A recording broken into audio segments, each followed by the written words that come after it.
biharmasti.in।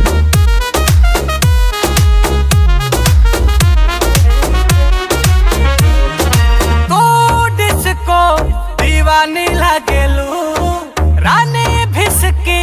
के पानी लागेलू तू डिस्को दीवानी लागेलू रानी भिसकी के पानी लागेलू गोरी तू पैक लगा के बेबी के और पैक लगा रोमांस करेलू हसीना हो पसीना में तू तो नागिन के डांस करेलू हसीना हो पसीना में तू तो नागिन के डांस करेलू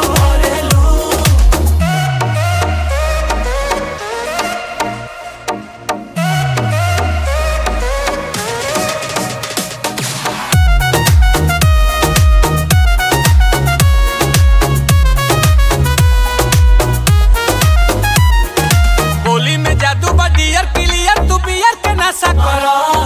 लागेलू हिले टकीले लगा के ना ऐसे तमाशा करो अखिया में काजल के तू पागल करेलू बताव केकरा खाती तू जागल करेलू आधी रात में खोल के बोतल लेके अपना हाथ में टोटल चांस करेलू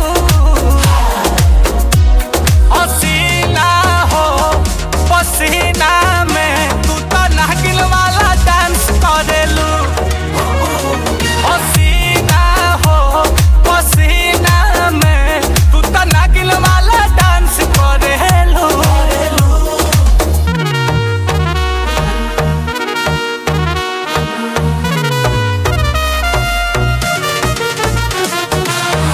biharmasti.in।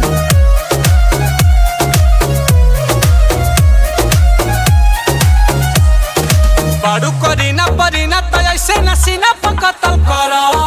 लागे लुफाइन त लाइन के वायर से ऐसे न सटल करो